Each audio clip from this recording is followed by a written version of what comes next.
Tanging flag na lang ni Piang ang nakatayo sa labas ng bahay ni Kuya. Jump na ba ito sa Big Four or siya lang ang tanging safe sa nominasyon sa linggong ito? Am I really that much? These feels down. Am I? You don't really know you. So yun na guys, tanging kay Piang na lang ang flag na nanatiling nakatayo sa labas ng bahay ni Kuya. Ano na naman kaya ang ibig ipahiwatig sa nag-iisang flag na nakatayo? Napaisip tuloy ang taong bayan kung bakit nag-iisang flag na lang ang natira. Kaya may kanya-kanyang espekulasyon ang mga netizens sa posibleng rason kung bakit kay Piang na lang ang flag na nakatayo. Una, baka jump na daw ito para sa Big Four. So totoo guys, posible yun dahil deserve naman talaga ni Piang na mapasali sa Big Four. Ang pangalawa naman guys, 5 daw ang nominado at si Piang ang ligtas sa linggong ito. Sa rason na pinili daw ito ng mga housemates dahil ito yung nakitaan nila na sobrang nagpakatotoo sa loob ng bahay ni Kuya. Hindi daw ito kasi makatubili o nasabihin kung ano yung niloloob or walang preno kung makapagsalita. Punto per punto. May masaktan man siya or wala. Or ang pangatlong posibleng rason ay si Piang ang unang sasalang sa Big Love, Big Lie, and Big Challenge. Kaya sobra talagang nakakaabang at nakaka-excite ang mga susunod na episode sa Pinoy Big Brother.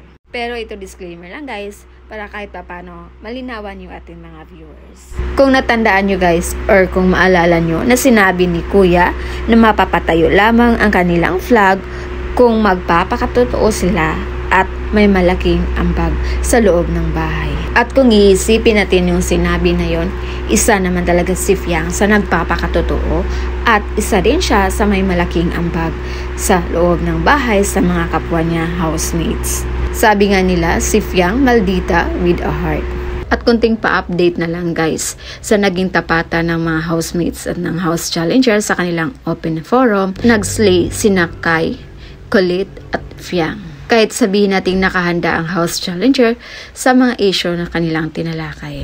Hindi nagpatalo ang mga housemates sa mga banat ni Therese. Marami lang ang naiyak sa mga naging pahayag ng housemates, lalo na sa sinabi ni Kai na what are we now sa inyo. At hindi na din napigilan ni Piang na sumagot sa sinabi ni Therese na wala kaming dapat patunayan sa inyo pero sa taong bayan meron. Kaya ang sabi ni Piang, saan banda? Dahil first evictee ka?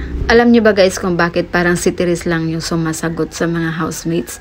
Dahil hindi niya kasi nakabanding ng matagal ang mga housemates, so parang matigas yung damdamin or yung kalooban niya sa mga yon. Hindi kagaya ng Dongpat, ni Jaren at ni Jazz na nakakasama nila ng medyo matagal ang mga housemates.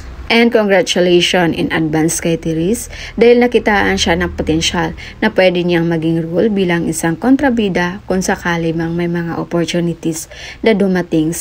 So yun lang muna yung pa-update natin guys, and again this is Lunas TV. Thank you for watching.